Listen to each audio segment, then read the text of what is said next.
Alors, à tous mes amis juifs de France, vous connaissez ma bienveillance. Moi, j'ai toujours été un défenseur du modèle républicain. J'ai jamais accepté l'idée qu'on puisse assimiler, amalgamer les juifs de France à ce qui se passe au Moyen-Orient et à l'armée israélienne.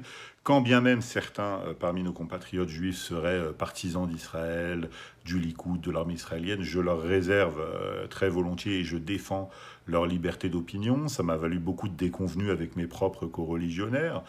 Mais j'ai envie de dire que bon, maintenant il faut être honnête intellectuellement, il faut être logique et pragmatique. Alors il y a deux choses qui m'ont gêné. La première, c'est celle-ci. Les dommages collatéraux, je suis une mère, je m'en fous. Toutes les femmes, les enfants, j'en ai rien à foutre. Toutes les guerres, il y a des dommages collatéraux. On s'en branle. Voilà, alors vous avez entendu hein, une mère juive de France qui tient ce discours-là. Bon, j'ai pas voulu le mettre sur Internet ou ce genre de choses, ça en donner les références, mais une femme tient des propos monstrueux. Alors une mère juive, c'est devenu une expression, c'est une expression courante qui désigne une mère qui a un amour inconditionnel, complètement déconsidéré, hors limite pour son enfant, au point qu'elle l'asphyxie quasiment de sa présence. Alors l'amour d'une mère pour ses enfants, il est universel, il n'est pas réservé aux mères juives, et on ne peut pas tenir ce discours-là si on prétend appartenir à l'humanité. Donc dire qu'il y ait des femmes et des enfants qui soient morts, on s'en branle, etc., c'est une vulgarité sans nom.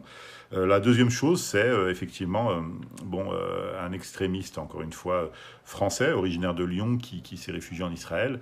Bon, écoute, voilà, j'ai discuté avec lui à plusieurs reprises, ça s'était bien passé, on arrivait à avoir des échanges constructifs. Et même si on n'était pas d'accord sur tout.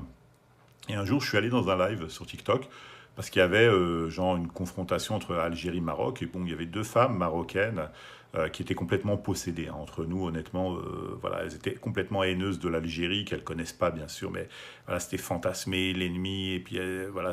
Donc, moi, à un moment, je suis monté sur là, je leur ai dit écoutez, moi, je suis algérien, voilà, et moi, que ce soit dans ma famille, dans mon entourage, il n'y a pas ce que vous décrivez, c'est-à-dire qu'on n'est pas obsédé par le Maroc, on n'est pas du tout haineux, au contraire, on vous aime beaucoup, on a beaucoup de points communs.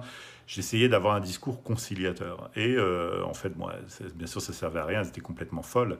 Mais il y avait dans ce live la présence justement d'un franco-israélien et qui m'a complètement insulté, race de chien, aller crever les Algériens, etc. Donc complètement haineux.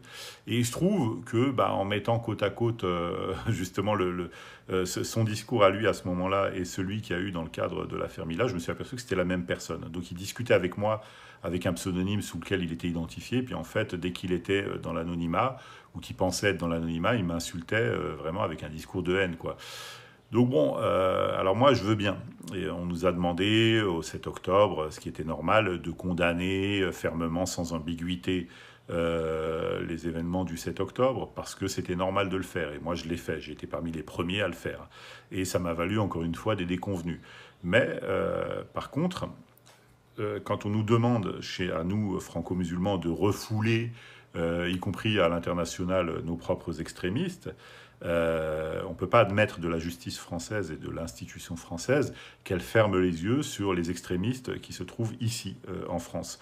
Et ce discours que j'ai entendu, c'est un discours à gerber. Je ne peux pas me rendre solidaire ou avoir le moindre sentiment de respect, d'estime ou de bienveillance pour une femme qui tient un discours comme celui-ci.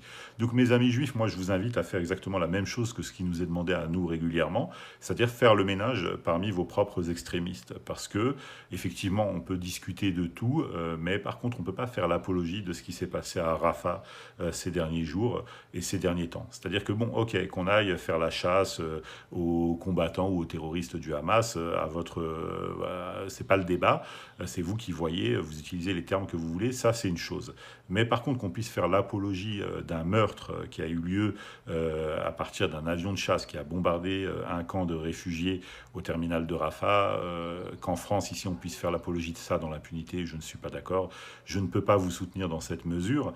Et effectivement, je ne peux pas me porter garant du fait que vous n'ayez pas de graves difficultés à cause de ce genre de discours dans les prochaines semaines ou dans les prochains mois. Je ne le souhaite pas, mais malheureusement, moi-même, d'ailleurs, comme les services de renseignement français que je critique assez ouvertement, ne seront pas ou ne serions pas en mesure de vous protéger dans ces conditions. Vous comprenez qu'il faut faire un minimum attention à ce qu'on dit, à ce qu'on propage, et là c'est extrêmement grave.